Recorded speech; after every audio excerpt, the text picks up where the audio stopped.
Hola, ¿cómo están? Gracias por acompañarnos hoy. En esta oportunidad tengo el placer de volver a presentar a Jerónimo Chiaparelli. Gracias por venir. Gracias, Marian, un placer estar acá. Al contrario, para el placer es nuestro. La verdad que, bueno, Jerónimo es consultor, es mentor, acompaña en desarrollo profesional a ejecutivos y a todo tipo de perfiles. También, o sea, tenés una carrera como speaker, o sea, sos autor de creadores. Sí, señor.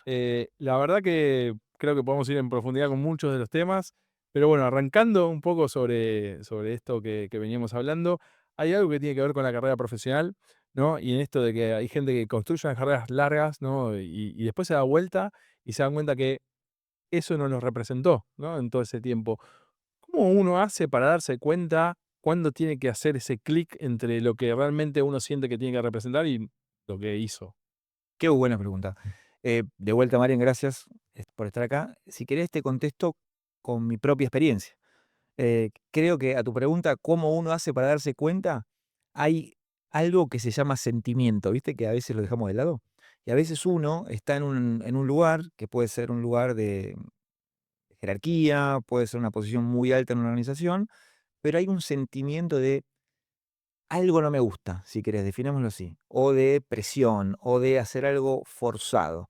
Y de ahí cuando uno empieza a replantearse que le gustaría tal vez estar más en la casa, le gustaría estar más con sus hijos, le gustaría tener más tiempo libre, bueno, ahí ya empieza como el entendimiento de que algo diferente tengo que hacer. Yo lo llamo registro. Viste que, no sé si te pasó con los que entrevistás o gente que conoces, a veces las personas no se registran en lo que les está pasando. Entonces piensan que porque entraron a los 22 a una compañía, a los 35 va a sentir lo mismo, ¿no? Y lo podemos trasladar a otras áreas, de no más allá de lo profesional. ¿Qué pensás?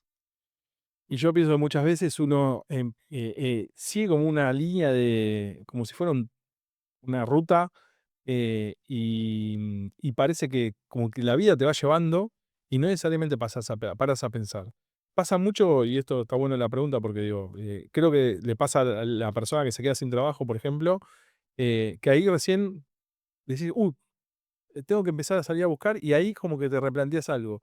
Pero si el trabajo viene enseguida, es como que la vida sigue La vida igual. sigue, no pasa. Entonces, creo que pasa pocas veces que nos ponemos a Sí, pensar. el no registro es clave, pero el registro creo que contesta tu pregunta. En el libro Creadores, ¿no? Hablas de esto de ser ejecutores, ¿no? Y cambiar ese mindset de alguna manera por empezar a generar tu propia carrera o construir algo nuevo. ¿Qué significa ser un creador en este mundo profesional? Mirá, en palabras de hoy justo tuve una charla sobre, ya hay para algunas organizaciones, esto de la inteligencia artificial es una ola que ya está pasando y estamos siendo más humanos, ¿no? Entonces, dicho esto, esto de tener mentalidad de creadores quiere decir como tener autoconocimiento, tener conciencia, tener una propia voz. Y en ese sentido, digo, darle importancia o registrar nuevamente digo, lo que uno verdaderamente quiere, siente y le gustaría hacer. Entonces, la mentalidad de creadores tiene que ver con registrarse, autoconocerse y empezar a crear, si quieren, un escenario, una realidad propia que tenga que ver más con lo que vos sentís. O sea, ser coherente con lo que vos pensás y sentís. Entonces, desde ahí es, si yo tengo deseos, si yo tengo ganas, voluntad, y, y tomo, si quieres, decisiones en cuanto a lo que siento, voy a ser un creador de mi propio destino, se le dice en el mundo del autodesarrollo, ¿no? O desarrollo personal. Y eso tiene que ver con, bueno, animarse, crear la vida que uno quiere, tener confianza de que lo que no se ve se puede lograr, ser constructor. Por ahí va la mentalidad de creadores. Está buenísimo. Vos sabés que, em, pensando en esta idea, ¿no?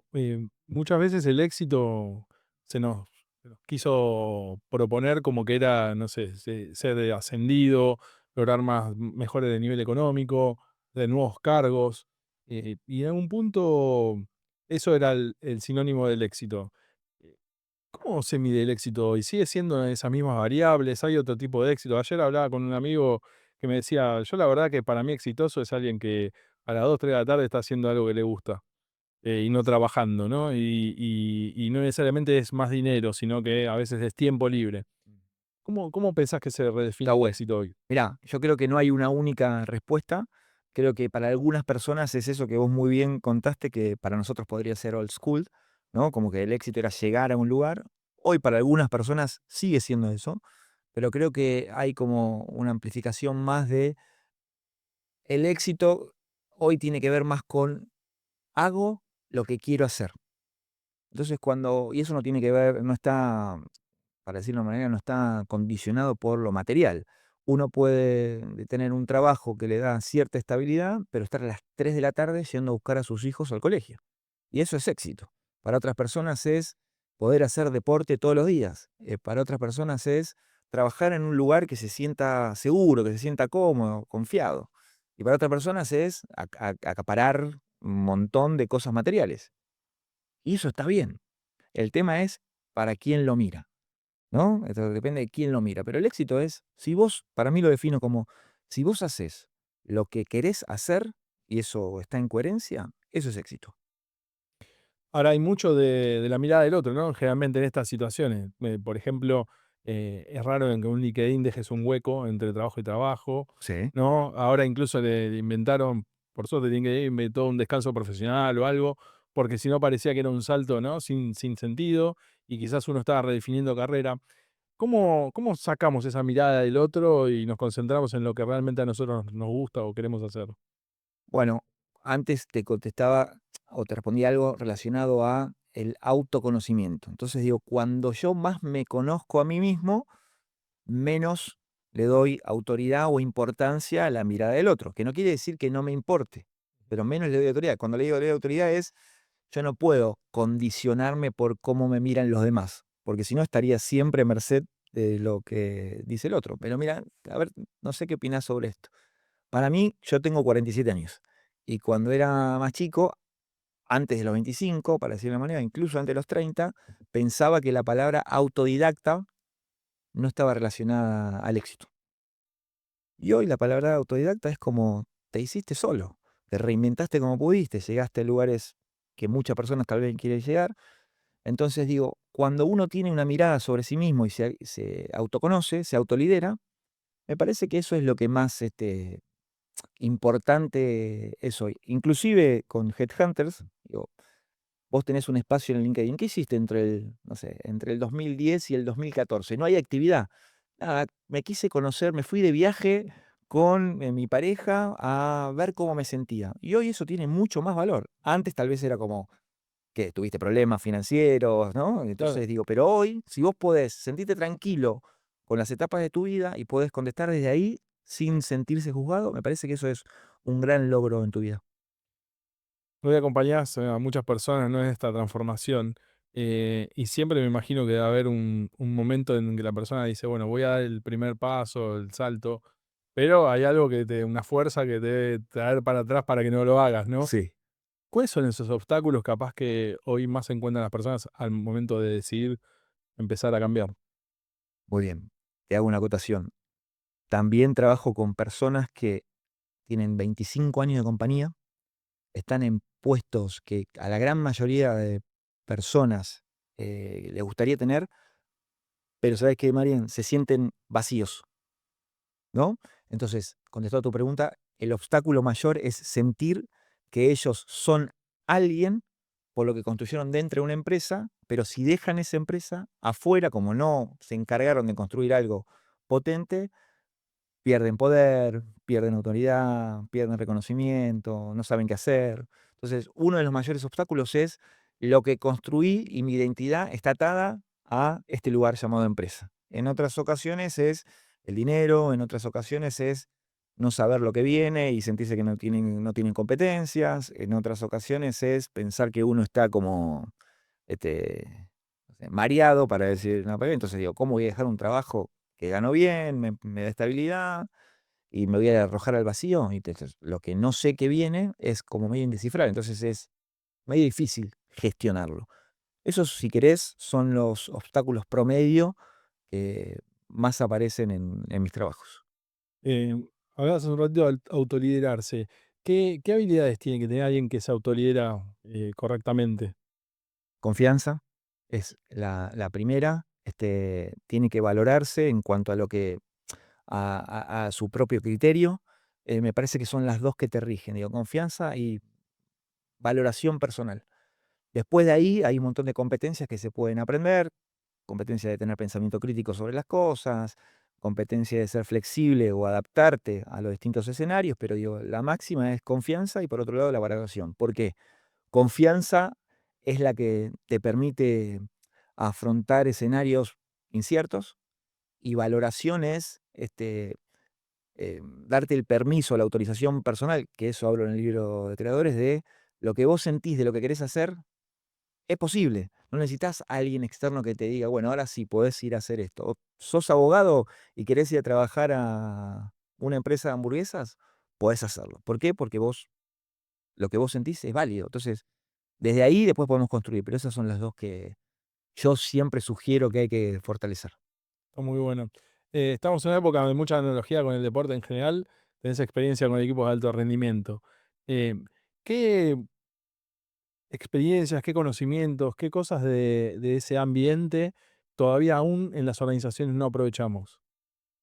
Muy bien, la comunicación, em, la intimidad, si quieren, de los equipos, em, y si quieren, está visto en estos últimos tiempos, sobre todo con la selección argentina, que es la resiliencia, pero la resiliencia de verdad, la resiliencia de cómo un equipo entiende y registra que tiene un tiempo determinado para dar vuelta a una situación o ante la adversidad y los roles empiezan a tener preponderancia en cómo actuar ante esa adversidad, ¿no? Entonces digo, recuerdo situaciones donde siempre digo lo mismo, digo, jugadores de fútbol a mí me han enseñado que si vos no te insultás con un compañero es porque no tenés confianza, ¿no? Y en un ámbito organizacional se puede decir una conversación difícil, Ujú. ¿no? Y si no tenés, no te insultás con un jugador de fútbol es porque no hay confianza. Entonces digo, eso para mí fue como un aprendizaje máximo, diciendo, che, un insulto en un jugador es porque hay confianza y uno decir nada es porque no hay confianza. Lo traslado es, che, tenemos que tener en las organizaciones conversaciones duras, difíciles, para poder estar más cerca. ¿Y por qué crees que capaz, o cuál es tu mirada respecto de que en las organizaciones no suceden estas conversaciones difíciles? Porque es como que se ocultan, ¿no? Y muchas veces van por otro medio, tradicionalmente van a veces incluso por atrás. ¿Qué es lo que le falta a las organizaciones para blanquear y tener esas conversaciones bien francas? Buenísimo. Tener desafíos reales en los equipos. Los jugadores de fútbol son protagonistas, o sea, más allá que alguno pueda ser más protagonista que otro, los 11 son protagonistas. Y si ganan, pasan. Y si no ganan, quedan. Y depende de ellos. Y las organizaciones me parece que si bien hay objetivos, siempre está puesto en un rol la última palabra. Entonces, me parece que en la gran mayoría, evitar tener conversaciones difíciles es porque alguien más va a tomar la decisión de lo que está bien y lo que está mal en vez de las partes involucradas. Entonces, me parece que por eso las conversaciones difíciles no están. Y eso quiere decir que hay poca preponderancia de dar la autonomía a los actores clave que realmente tienen que ser protagonistas. Generalmente, viste, en el mundo del deporte y sobre todo en alto rendimiento, el deportista entrena mucho, mucho más y entrena más a veces de lo que juega. Lo ves, viste, muchas veces, incluso con los equipos, hablabas de la selección recién, gente que es suplente, pero que tiene que estar a un nivel como si necesita entrar Sí. 2 minutos, hacer todo bien. Sí. ¿Pasa lo mismo con los ejecutivos, con la gente de las organizaciones? ¿Crees que entrenamos a ese nivel de exigencia, pese a que a veces no tenemos las situaciones o los riesgos no aparecen? Creo que no en su totalidad, creo que son solo algunos roles, si querés, me atrevo a decir, señalado con una sola mano. Algunos roles sí tienen que estar listos para jugar las reglas del mercado, por ejemplo, o anticiparse en organizaciones, sobre todo muy grandes. Pero después, no creo que los equipos, salvo algunos pocos, estén con el entendimiento de que tienen que estar entrenando a un mismo nivel que un rango superior para entrar cuando sea necesario. Me parece que no, y eso es algo que deberíamos aprender de los deportistas. Yo realmente veo mucho en la ejecución, ¿no? Todos en ejecución y mucha gente parando la pelota para decir, no, la verdad que tengo que, no sé, aprender algo nuevo, investigar, ver qué está haciendo la competencia. Como que la mirada está puesta en la ejecución, en jugar el partido, pero no en salir de eso y decir, bueno, tengo que ir a hacer un poco más de Prepararme, trabajo previo. 100%, la preparación es todo. Y en los equipos, en las organizaciones, la preparación es lo que te hace que cuando llegue ese momento, y voy a contar un ejemplo personal, cuando llegue ese momento vos estés preparado. Ejemplo, trabajo con una empresa que se le fue uno de su cliente principal. Entonces ese cliente principal durante 11 años, 11 años, fue la que sostuvo que los números y los sueldos de esa empresa de la gente se puedan sostener. De un mes para otro cortó el contrato y en vez de hacer una renovación, eligió a otra empresa diferente, por distintos motivos. Claro, la anticipación, si hubiera estado la preparación previa, toda la gente hubiera salido a anticiparse a que el dolor no sea tan grande. Cuando hablo de dolor en una organización es despidos, no aumento de sueldo durante un año, etcétera, etcétera. Entonces digo, ese es un claro ejemplo de cómo hacemos para prepararnos para que cuando me toque entrar estemos listos. No quiere decir que no duela, no haya una sensación adversa, pero sí estar preparados para jugar en el momento. Ahora, digo, habiendo, no sé, bibliografía, toneladas de bibliografía, ¿no? Desde el cuento de la cigarra hasta, no sé, quién se ha llevado mi queso, digo, los libros más livianos y los más profundos de... ¿por qué le pasa a las organizaciones esto? Porque tocaste un punto que yo estoy metiéndome ahora, que es hoy la tendencia del aprendizaje, 70-20-10, se dice, ¿no? Teoría, testeo en sala y práctica. Hoy es aprendo mientras hago. Entonces los libros te enseñan mucho de la teoría, pero después no sé si me dan las herramientas para probarlo o si mi organización es realmente una plataforma que me inste a aplicar esos conocimientos. Entonces digo, bueno, me parece que una de esas es la respuesta. Leo, soy un crack del conocimiento, pero no sé aplicar. Está muy bueno. Ahora, el mundo este que viene, que cambia permanentemente, que es totalmente desafiante, ¿no? Que tiene esta tecnología que está cambiando todo, la IA, em, nos lleva capaz de desarrollar habilidades dentro de las organizaciones que nos puedan permitir aprender en ese contexto. ¿Cuáles serían las habilidades capaz que hoy estás Uh, impulsando o le recomendarías a una organización que empiecen a trabajar? Mira, hoy lo que más se busca, como vuelvo a la respuesta inicial, el autoliderazgo, el pensamiento crítico sobre todo, mira que te voy a decir, la reinvención personal. Vos no podés ser lo mismo que eras antes de que la IA eh, ingrese a la compañía. Ejemplo, yo, antes se hablaba de lo que escaseaba era la información. Solo algunos pocos roles las tenían, ¿no? Y había abundancia de talento, recursos. Hoy es al revés. Hay abundancia de información. La inteligencia artificial aceleró muchísimo los tiempos de productividad, para decirlo en otras cosas, y lo que escasea es la confianza, la reinvención, el autoconocimiento, la resiliencia, o sea, está en boca de muchos, pero escasea en las organizaciones. Ahí hay que apuntar. Esas son las habilidades que hay que desarrollar cada vez más. Y el pensamiento crítico sobre la tecnología es, no sé si estás de acuerdo, pero es clave, hoy es clave. Es más, creo que esto que decís correctamente apunta, ¿no? Que hoy la tecnología en algún momento va a ser mucho más commodity que el ser humano. 100%. Y siempre las características de lo que nosotros podemos hacer y crear, o sea, son lo que hacen la diferencia. Entonces, coincido en que el factor humano va a seguir siendo el diferencial de las organizaciones y creo que cada vez va a valer más. 100%. O Cada, sea, hoy una atención personalizada de calidad, creo que va a valer mucho más de que, bueno, puedas tener 100 chatbots que te resuelvan la mayoría de tus interacciones, pero se va a pagar más el que te atiende personalmente. de hecho, creo que en alguna otra ocasión lo hablé con vos, hoy vale mucho más una experiencia individualizada que una experiencia commodity. Y viste que a mí me gusta hablar de fútbol. ¿Qué nos deja Scaloni? Scaloni nos deja un montón de cosas, pero si vos has escuchado a los distintos jugadores de fútbol que hablaron de él, lo que dicen los jugadores de fútbol es que él te conoce, entonces tiene una relación diferente con cada uno de nosotros. No sé, a De Paul lo llama a hablar 2 horas de otra cosa que no sea fútbol. A Julián Álvarez le habla de fútbol. Entonces digo, está buenísimo, porque tiene una experiencia vincular en donde al otro que se vincula lo hace sentir único. Me parece que eso es un gran aprendizaje que nos deja. Tocaste una fibra, ¿no? Digo, perder a veces un partido, una final, no define a un equipo, un gran equipo, ¿no? Pero a veces en lo profesional, a alguien que le va mal en el trabajo o tiene un mal resultado o es despedido, parece como que ese fracaso sí te define.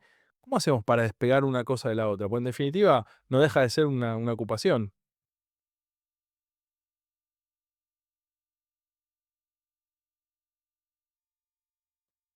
Sí, es una ocupación, em, pero ¿cómo hacemos para separar decís el fracaso de un aprendizaje? Exacto, Porque si vos mirás el fracaso como algo negativo, lo que en verdad estás mirando es tu expectativa sobre lo que tenía que pasar.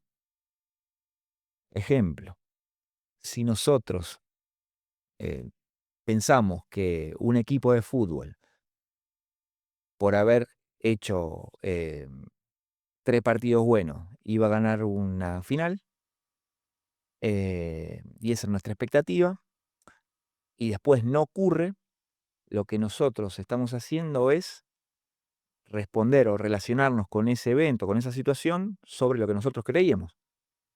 Si hacemos eso, vamos a encontrar cosas como conspiraciones, como corrupción, como se dice habitualmente, una mano negra, ¿no? Que puede existir ciertas características que sean particulares. Pero si nosotros miramos la situación como cuáles son los factos, se dice ahora, con los hechos reales, bueno, sobre esos hechos vos podés tener pensamiento crítico y hacia adelante podés aprender. ¿Se entiende la diferencia? Es totalmente. una contraexpectativa, decir, che, no salió como yo quería, y bueno, voy a buscar cosas externas a mí que no me van a dejar aprender y me hundo en eso. Y pasaron 14 años y seguimos hablando de lo que debería haber pasado. Si vos mirás las cosas como las sucedieron y las mirás objetivamente con pensamiento crítico, podés hacia adelante ser mucho mejor.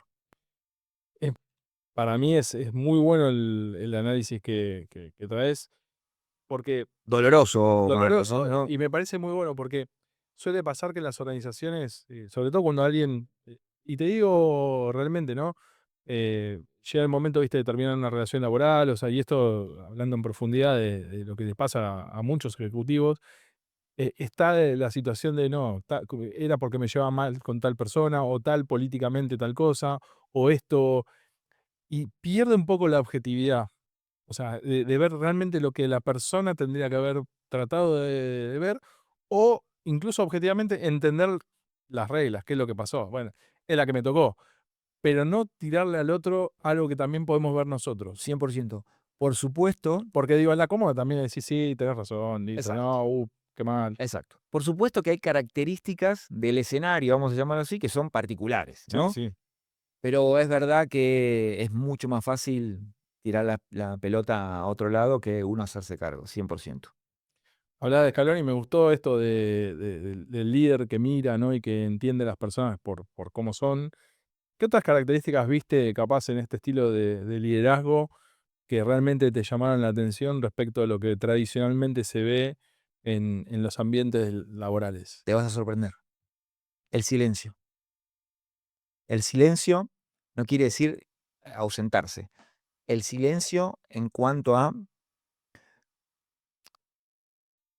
no contestar críticas, las decisiones son propias, no estoy exponiendo todo lo que pasa en mi núcleo íntimo, que es el que verdaderamente debo priorizar, el equipo de fútbol.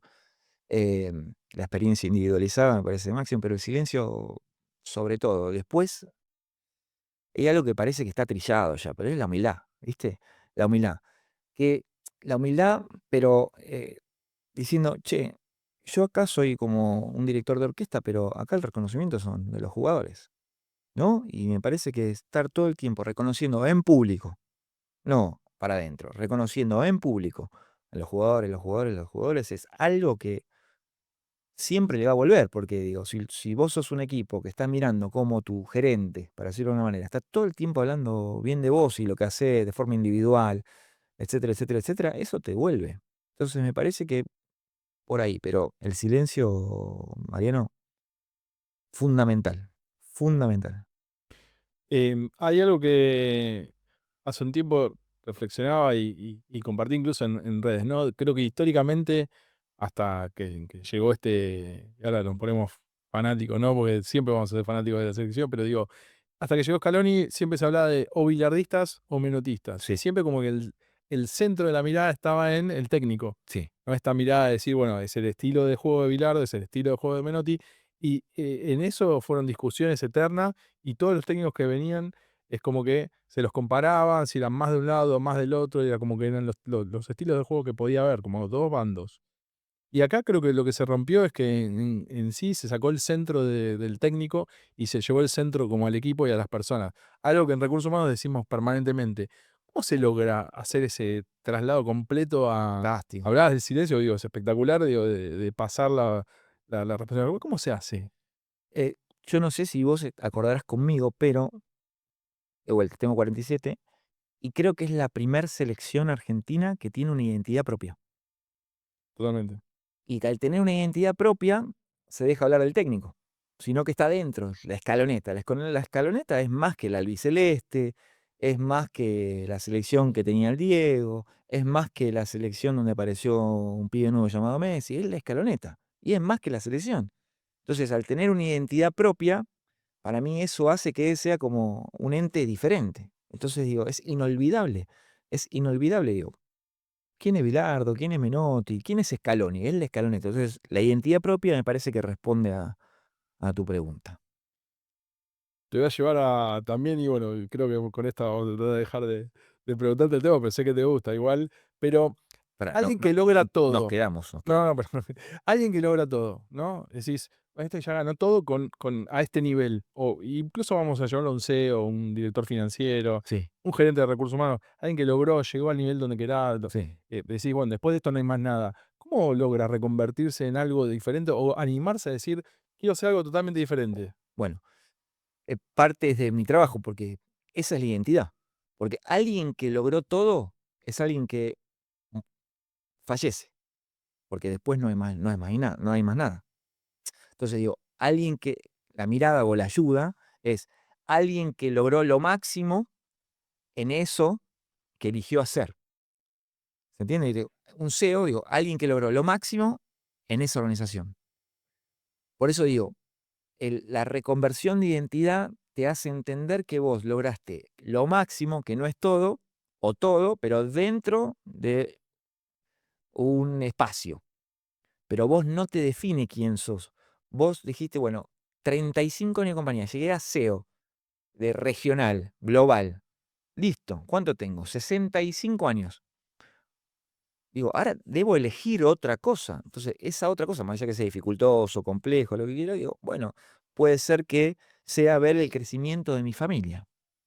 Bueno, y ahí también es empezar desde un lugar diferente a llegar a tu máximo potencial. Entonces, digo, por eso las miradas absolutas acá eh, te pueden jugar una mala pasada. Ejemplo, no quiero hablar de fútbol, pero digo, alguien que logró todo. Te permitieron hablar de Scaloni. Y si Scaloni decide quedarse, ¿qué es lo que sigue? Descubrir una generación nueva de futbolistas que ni vos ni yo, ni todos los que estamos acá, conocemos. Y que lleguen a competir en un mundial. ¿O no? Entonces digo, eso aplica también para un CEO de compañía. O un CEO de compañía puede ser alguien que logró todo en una compañía, sale y empieza a trabajar con nuevos CEOs que lo desafíen y él puede mentorearlo o que lleguen a su máximo potencial.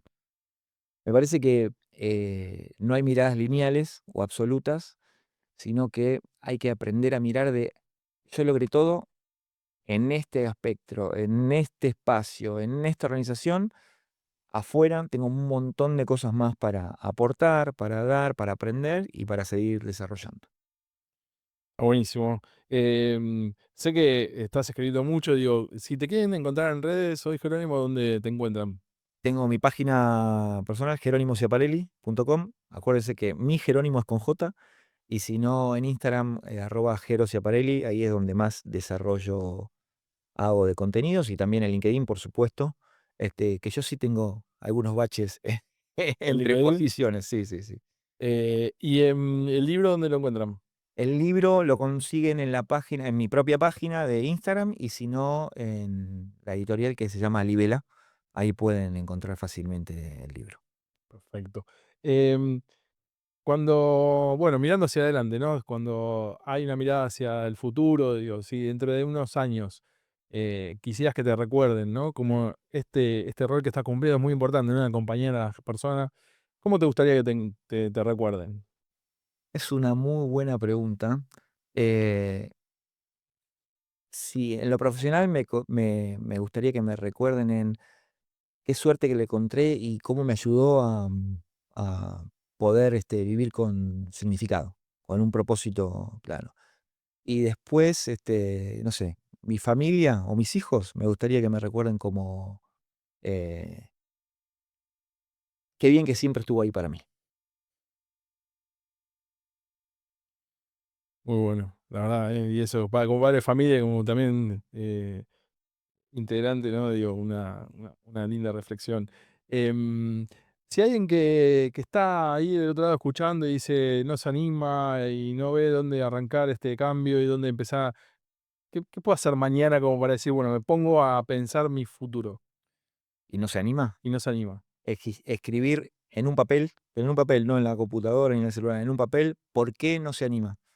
Y cuando encuentre un argumento concreto, ahí que diga, ok, es por esto.